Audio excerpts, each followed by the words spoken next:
maravilhosos dons e o discernimento do espírito do coração dos homens, tais como as enfermidades dos corpos e os sinais de milagres e cura feitos, e achamos maravilhosos.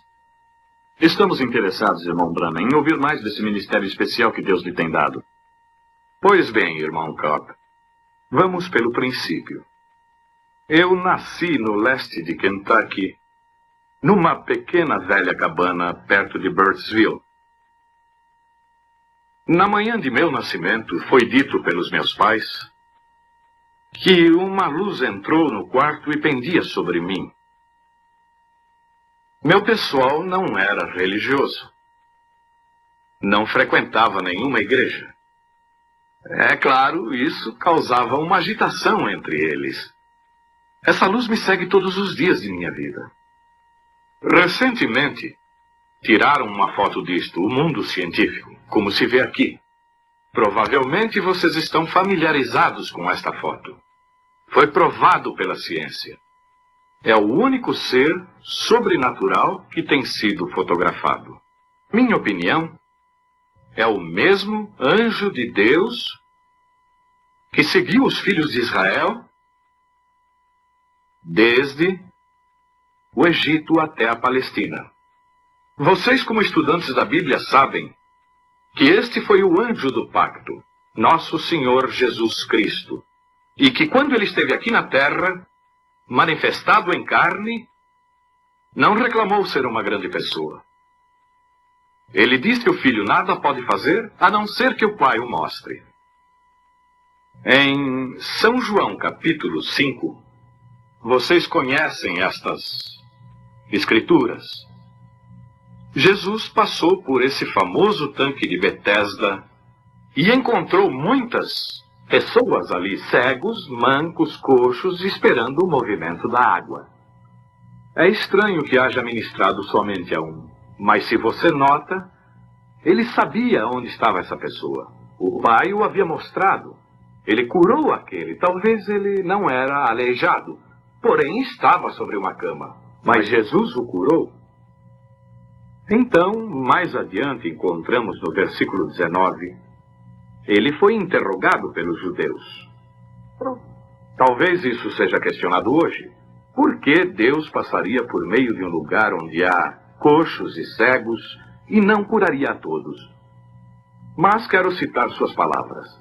Ele disse, em verdade eu vos digo, o filho não pode fazer nada de si mesmo, mas o que vê o pai fazer, o filho faz igualmente. De acordo com suas palavras, seu ministério foi baseado nas visões do pai. Não seria então estranho que seu ministério se efetuasse como prometer a seus discípulos: as coisas que faço, vós também as fareis, e as fareis maiores do que estas, porque vou para o Pai. Ele disse, um pouco e o mundo não me verá mais, mas vós me vereis, e estarei convosco e em vós até o fim do mundo. Jesus Cristo é o mesmo ontem, hoje e eternamente. Creio em sua confirmação, neste último dia, pela ressurreição de Jesus, vivendo entre seu povo, fazendo os mesmos sinais e maravilhas que fez quando estava aqui na terra.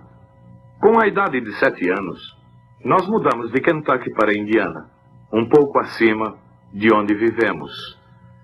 Nós tínhamos a água num poço destinado ao público que ficava atrás, num lugar campestre. Numa bela tarde de setembro, eu vinha do poço com um pouco de água. Ali havia uma árvore que ficava na metade do caminho entre o poço e minha casa.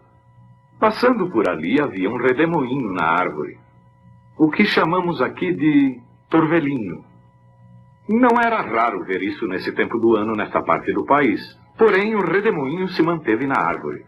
Eu parei para ver o que era, e uma voz me falou dizendo: não, nunca fumes ou bebas ou contamines teu corpo de forma alguma, porque haverá uma obra para fazeres quando tiveres mais idade.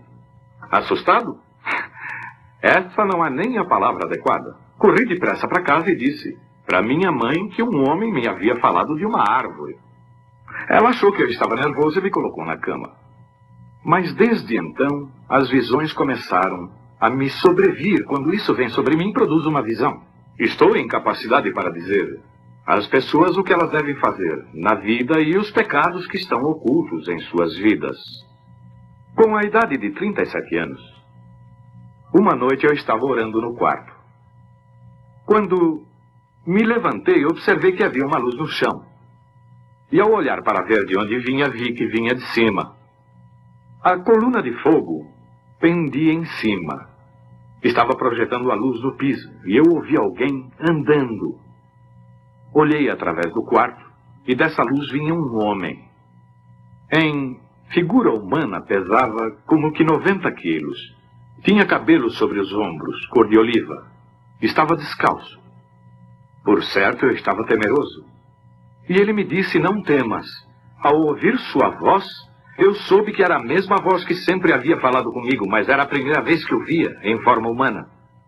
E me disse, eu sou enviado por Deus para dizer-te que deves orar pelas pessoas doentes. Maravilhas e grandes sinais seguirão teu ministério, e tu orarás por reis, monarcas e demais. E eu disse que era um homem pobre, e que não tinha educação, e não seria capaz de fazer essa obra. Ele disse que como a Moisés foram dados 2 sinais para a confirmação de seu ministério, a mim seriam dados 2 também, um para orar pelos enfermos, milagres, e o outro para conhecer os segredos dos corações. Eu lhe disse que havia estado orando, e as pessoas diziam que esse era o ministério do diabo. Ele me citou várias escrituras, tais como quando Felipe encontrou a Natanael, e Natanael veio a Jesus, e Jesus lhe disse onde ele havia estado quando Felipe o encontrou debaixo da árvore. E muitas outras escrituras, tais como a mulher no poço, que foi revelado seus pecados quando Jesus lhe disse que ela teve 5 maridos. Ela correu para a cidade e disse, este é o Cristo. Ele me citou outras escrituras. Então eu lhe disse que iria. Ele me deu a certeza de que estaria comigo sempre. Como sabe, irmão Kopp, o mundo conhece as grandes coisas que têm acontecido no meu ministério. Estava pensando sobre essa visão que eu recordo de não muito tempo atrás, cerca de uns 4 anos atrás, para ser preciso, de um garotinho morto ao lado da rodovia, atropelado por um carro. E deveria ser levantado dos mortos. Bem, eu profetizei isto através dos Estados Unidos e do Canadá. Estava escrito em milhares de bíblias isto que ia suceder. Certo dia estávamos em campanhas nos países escandinavos, vindo da Finlândia, de Kuopio. Havia um grupo de pessoas na rodovia, todas elas inclinadas e olhando para o chão. Saímos para ver, ali estava o garotinho. Exatamente como me havia sido mostrado. Eu disse, irmão Moore, olhe em sua Bíblia e veja se essa não é a cena. Ele disse sim. Eu me ajoelhei e pedi ao Senhor Jesus para confirmar sua palavra quando me havia mostrado o que aconteceria. O garotinho voltou à vida por nosso Senhor Jesus. Ele está vivo e sadio hoje. Irmão Kopp, essas são as poucas coisas que o Senhor Jesus está fazendo hoje, nesse ministério que me tem dado. A minha humilde opinião é que isto é para confirmar sua palavra. As coisas que ele prometeu que sucederia nesse dia, estamos vendo acontecer hoje. Bem, irmão Branham, teremos que dizer adeus agora. Foi um prazer e tudo muito edificante. Agora teremos de despedir-nos e esperamos vê-lo em breve em Chicago.